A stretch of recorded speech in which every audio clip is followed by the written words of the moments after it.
G'day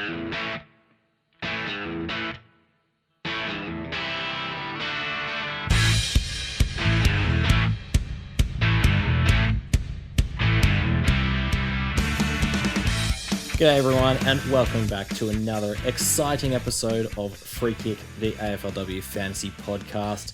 My name is Will, and today we are chatting all things the Western Bulldogs. I have Jono with me. How you going, Jono?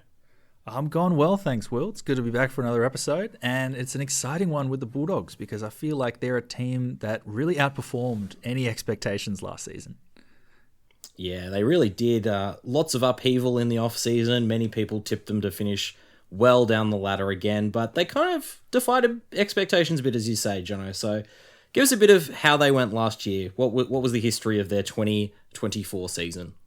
Yeah, so I guess coming into the season, they've gone through a very, very poor 2023 year where they were basically winless and then had a huge turnover on their list.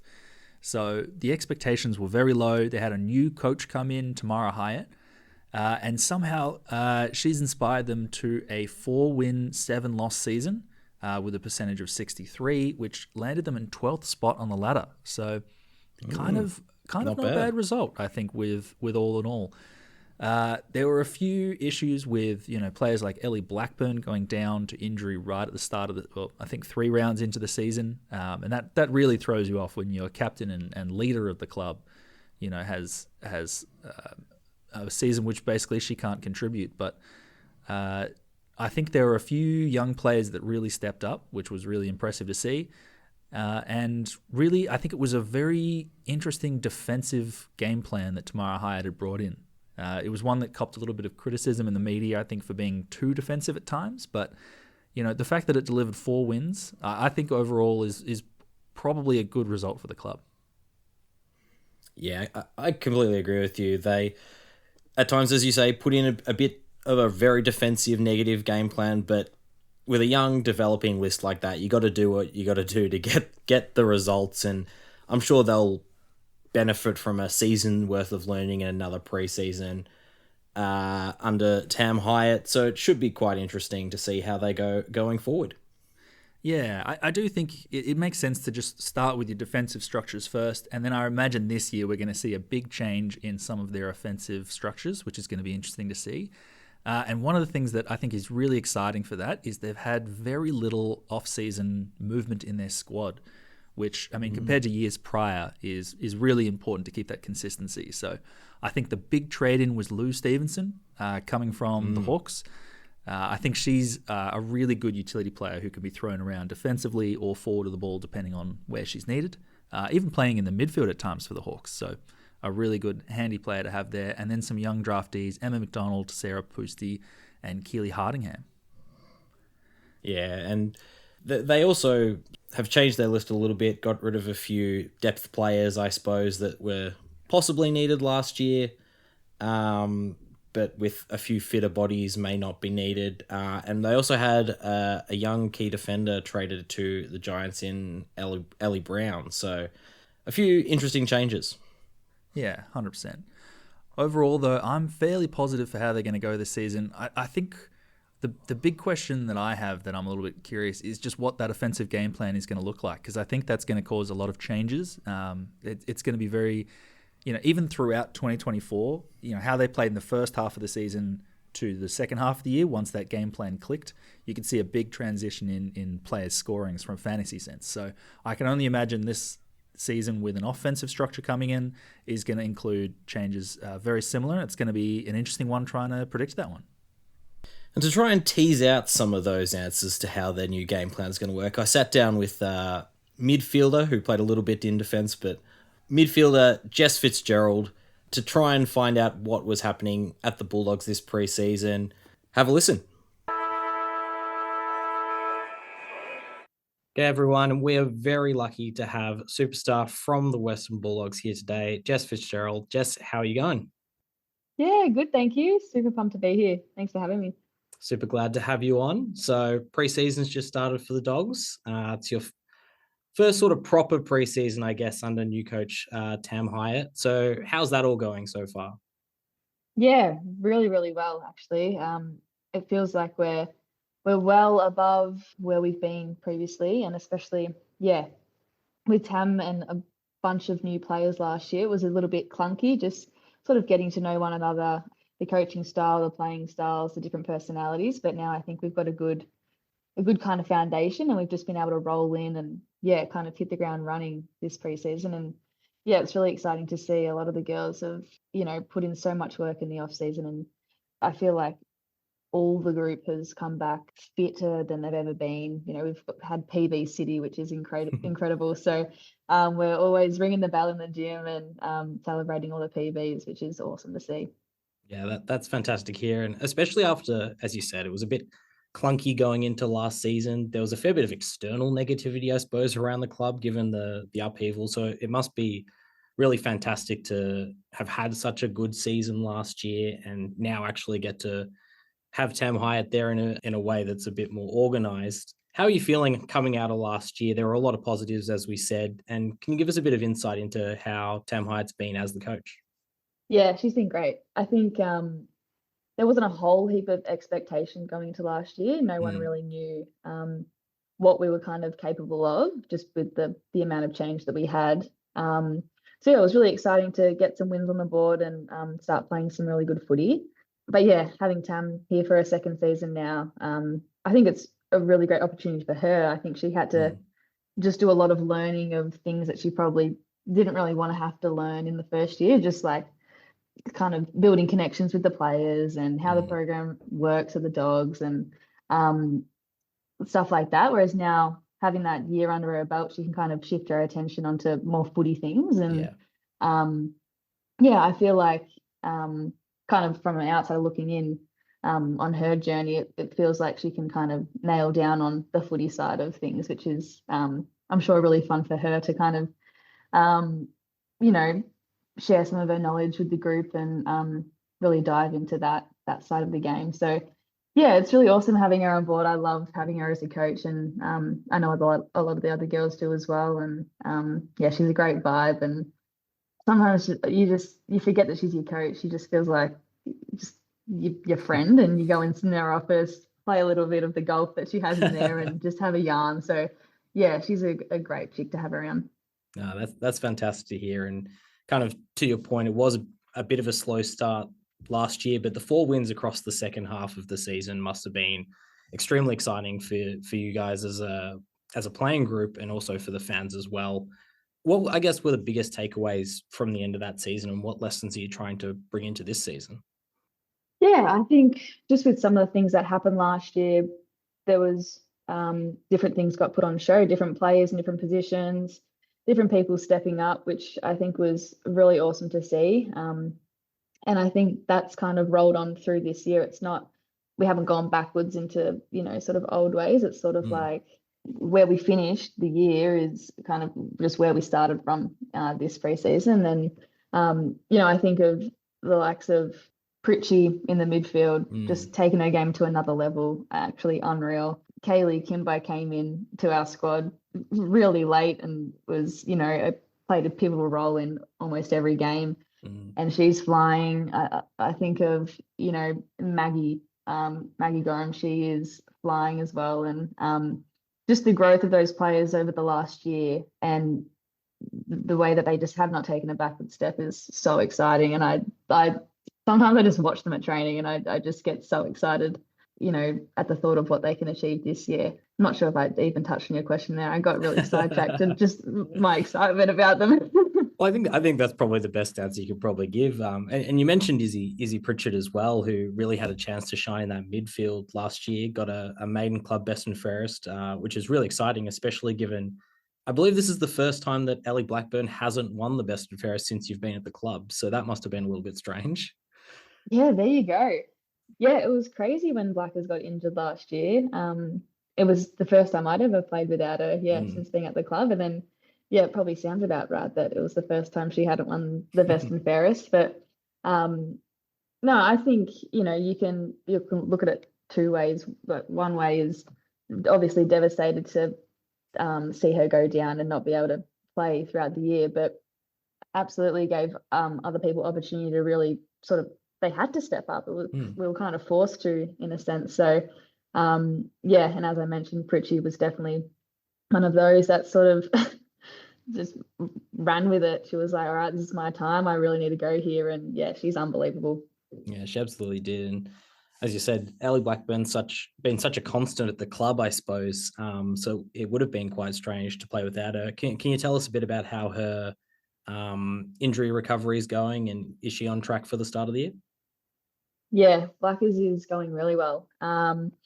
She, God, it doesn't even feel like she's missed a single game or training at all. Like the way she's performing this preseason is unreal. And yeah, definitely looking forward to having her back. I'm pretty sure she's good to go. She's certainly pushing and shoving me around, so it feels as if she's ready. But I don't have the inside word on her, but yeah, she's looking very, very good. That's great to hear. And you mentioned she was pushing you around a bit. Last year, you were actually slated to play a bit across half back, but found yourself, I guess, back in the middle, in part due to that injury. Are we expecting to see you still around that midfield role this year? Yeah, I think I'll play predominantly through the midfield this year. Yeah, it was funny last year, just training as a back for the whole preseason, playing the first few games there, and then being plucked out and put back into the midfield. So it was a bit of a roller coaster, but I loved it. And I think having Toby McLean at the club as the midfield coach is just been incredible. He is, oh God, I can't speak highly enough of him. He has just gotten so much out of the girls, not even just the midfielders, across the whole group. So yeah, I love working with him. So yeah, I'll happily stick around the midfield. I think a lot of people who end up in the midfield tend to say that as well. Yeah. So you came to the club yourself as a high draft pick, and obviously over the last few years, there's been quite a few high draft picks coming into the Bulldogs. And last year, there was a lot of opportunity for those young stars, in particular players like Elaine Grigg and Christy Lee Weston Turner, the double hyphen. Yeah. Is it a little bit strange, I suppose, for you being still a relatively young player, but also being one of the more experienced players around those youngsters? 100%. It's super funny. I because I feel quite young, but then when I'm around some of these girls, the lingo that they're talking with, I feel like I'm literally 40 years older than them. I have no idea what they're saying half the time. But no, I feel like it's also kind of when you get thrown into an AFLW program, everyone kind of feels the same age as well. It's kind of yeah, it's a strange dynamic, but it's not really like school where you can, if you're in year 12, you feel like the big dog. It's kind of like everyone just feels the exact same. But yeah, the young ones are going really well as well this year, and I think they'll learn from their first season. It's always a bit of a whirlwind, and so hopefully they can just build on that come this season. But they're really exciting players, all of them. Yeah, absolutely. And we know how talented Christy Lee Weston Turner is, of course. And I understand you played a VFLW game with her recently. Is that the case? Nah, she's a superstar and an absolute character, but she's just got so much potential. And I think at times the pressure of being number one can be put on people. And I think it's kind of, I personally think a little bit unfair at this stage of the AFLW to be putting so much pressure on them when the league is just leveling up, and it kind of doesn't matter if you pick one or pick 98. It's talent galore, so it's awesome to see. But yeah, she's looking in ripping shape, and she's just a bloody legend. I love Westo. That's fantastic. And I think Annalie McKee, who looked really impressive across at stages last year, obviously be hoping to get plenty more forward opportunity this year. I'm sure the Dogs will be looking to kick more goals, as most clubs would be. Yeah. How's she shaping up so far this preseason? And I guess how's the forward mix looking in terms of kicking lots of goals? Yeah. So I've never really called her Annalie. She goes by Noodles. So There you go. I'm either calling her Noodles or Nudes just because of her hair. So yeah, she is. She's fantastic. I love working with her at the club. She's someone who I feel like coming in, she seems so much older than what she was to me, and she has such a willingness to learn and improve and bring others along as well. And I think that's what's going to make her such a great player is just she never feels like she's got enough. She's always talking to coaches, always talking to teammates, always putting in more work and grabbing a teammate to do extras with. And she's someone who definitely sort of I look at and be like, all right, Noodles is working, like let's get to work with her.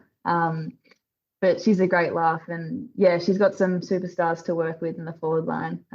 They all seem to be gelling quite well, which is awesome to see. And we've obviously brought in Lou Stevenson, and she's sort of that more mature, has some knowledge from being in the league for so long that she can sort of pass down to the younger ones like Elaine Grigg and Westo as well. And yeah, I'm just sort of seeing the list in my head, and the potential's pretty cool. So I'm looking forward to it. Yeah, and you've also hit on the next player I was actually going to ask about, which was Lou Stevenson, because at the Hawks she sort of played everywhere. She played as a key defender, key forward, as even as a midfielder at times. I guess from the sounds of it, she sounds like she's making her home in the forward line. I think so. To be honest, you never know what happens. Like, as I said before, I trained all year in one spot and then you get plucked out. So, but yeah, as you said, she's a very versatile player. So we're very lucky to have her. And she just brings so much more than football ability to our club. She's a great leader and just a great person to have around. Always laughing, but super caring. And yeah, you can always count on Louie to sort of be someone that you can rely on. And I don't know, I haven't had this moment yet, but I feel like I could cry into her arms at some stage. She's just that kind of person. But yeah, she's a ripper. Oh, that's wonderful to hear. And I guess from the sounds of it, maybe Alice Edmonds might even have some competition in the ruck from Lou Stevenson, given how versatile she is. So yeah, exactly. But yeah, it sounds fantastic to hear. And it sounds like things are going really, really well down the Dogs, which is wonderful for the club and the fans, obviously. We'll probably leave it there, but I think the question we love asking is which one player at the club has been absolutely tearing up the track? You've mentioned quite a few, but who do you reckon is set for a really big breakout year this year? Oh man, that is a great question. That is so hard. There's so many names that I could list. I think someone who I personally think can just go nuts this year is Maggie Gorham. I love the way she plays. She flies under the radar a lot, and I don't know. There's something about her that I just, when I'm watching her at training, I'm like, yeah, I'm pretty pumped to have her on my team. But another person I will say that I've just thought of is Britt Goodneck. The confidence she's playing with is unreal. She's been training the house down, and someone who I get pretty excited just watching. And I hate when I come up against her at training. I'm like, oh, damn it. Like when I don't see that I have the same top on, I'm like a bit bummed that I'm not on her team. So yeah, those two for me are definitely two that I reckon can absolutely launch this year. No, fantastic. And I guess the one follow-up question there is, who would you rather get pushed around by, Britt Goodneck or Ellie Blackburn? Oh, neither, but for different reasons. They're both tough players. Tough is definitely a word that comes to mind for both of them. That's fantastic. Jess Fitzgerald, thank you so much for coming on the show, and good luck for the rest of the year. Thank you so much. Wow, that was a fantastic chat. Well done by the interviewer there. Jono, what were your takeaway? What were your takeaways from that one? Oh, I thought you were fantastic, mate. Such a confident interviewer. Almost outshone a very interesting chat with Jess Fitzgerald. Yeah. This is why we normally have our episodes with the person doing the interview not being on the show, so we can't stroke our own egos. But yeah, very interesting to talk to. Didn't give away too many secrets, which makes a lot of sense. But kind of what you said, Jono, offense seems to be a big focus going forward because they did start to settle on their defensive structure. Now kicking a winning score is going to be the main thing for them. Yeah. I'm really interested to see what it looks like. I think there's a lot of offensive weapons at the Dogs, so I'm really keen to see what they can make of them this year. And to jump into our top 5 fantasy players, I think the big change, the one that was definitely a point of discussion there, Ellie Blackburn returning to the Dogs, overcoming that foot injury, and she's back in preseason training. Yeah, speaking of weapons, what a player. Just being named as one of the top 25 Bulldogs to ever play for the club. What a huge in. Yeah. And this is a player who loves to burst out of the blocks at the start of every season. I mean, if you look, back across the last 5 seasons, within the first 2 rounds, she has nearly always had an average of 100 or thereabouts.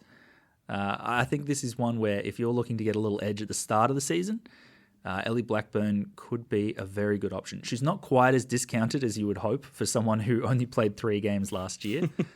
But, I think even at a near full price, I think coming in at $1.23 million, still a very, very good choice. Yeah, as you say, the fact that she does start the year so well almost counts against her because of the way she did start last year, and she got injured at the very end of a game, so she didn't have a game to really drop that average, and 96 is still a fantastic average, so bit pricey, but a fantastic player to have, and one that you'd be fairly confident can put forward a very good average to start the year. Your number 2, though, is a player who kind of took the reins a bit with Blackburn missing. She did. This was Isabel Pritchard, who is a midfielder priced at about $1.027 million. And really, she stood up in a massive way with Ellie Blackburn out of the side. Was very, very impressive. And one thing I really like about her, she takes a lot of marks for a midfielder, which is a very handy way to build your score. One of her issues last year was that she kind of became that star midfielder. She was the one to stop at the Dogs, and that was one of the ways that you could try and get on top of them. So I think with Ellie Blackburn back in the team, she's actually going to be better off. And if you look at the numbers from last year, in those 3 games that Ellie Blackburn played, Isabel Pritchard averaged 87.6, whilst without her, she only averaged 76. I know it's a small sample size, only being the 1 season, but I really think Pritchard is going to benefit from having Blackburn in there, feeding her the ball, being able to take that attention. Yeah, and as I said in the interview, won the best and fairest last year, first time that Ellie Blackburn hasn't won it in forever.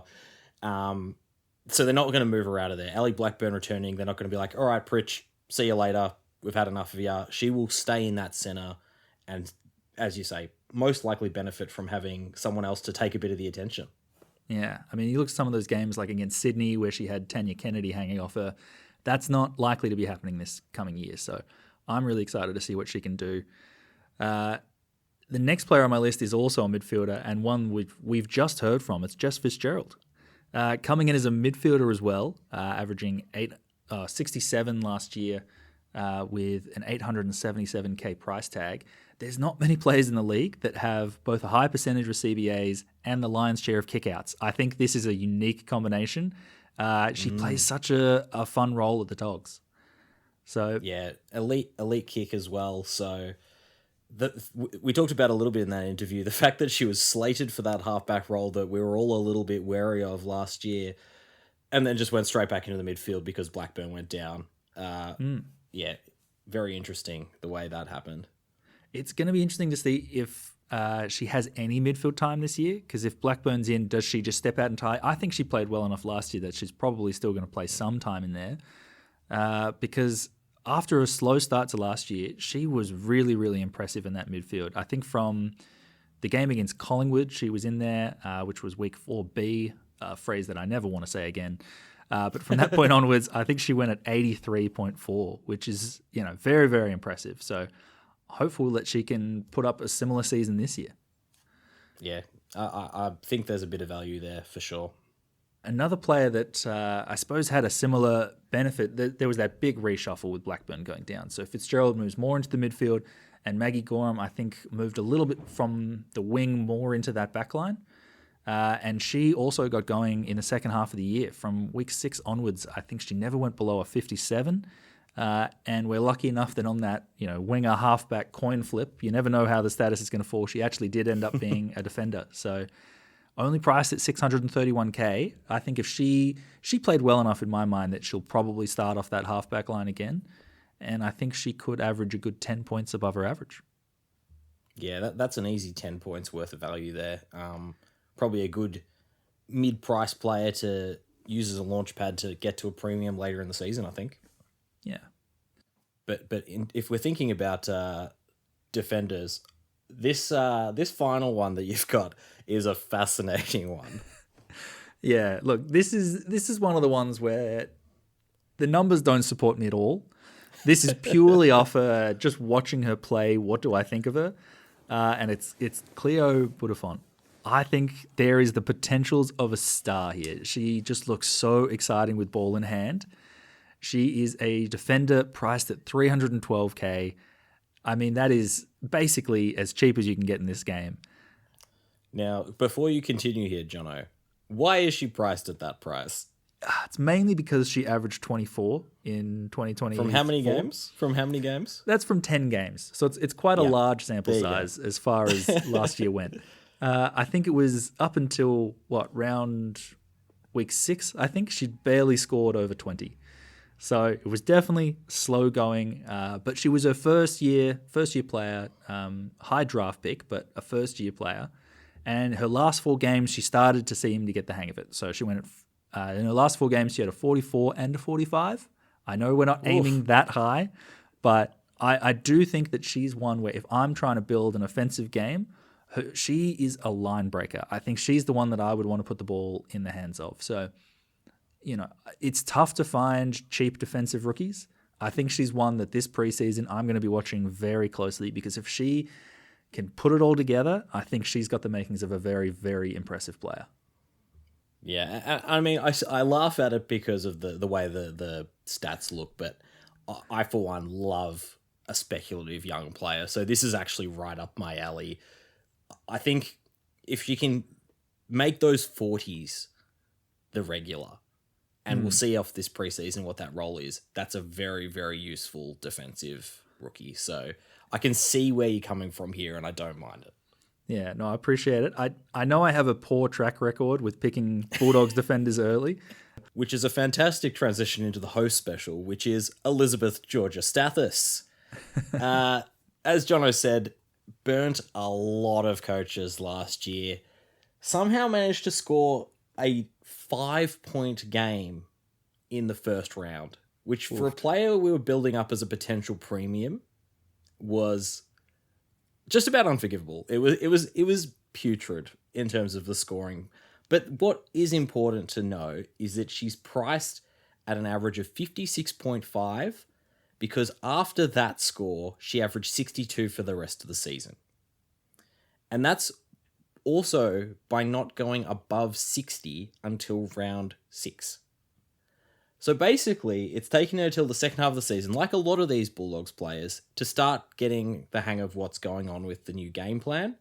But once she did, she started scoring really well and finished the year with a solid score of 100 flat and will be better for another preseason in defense. So I think there's at least, 5 to 10 points worth of upside in Georgia Stathis.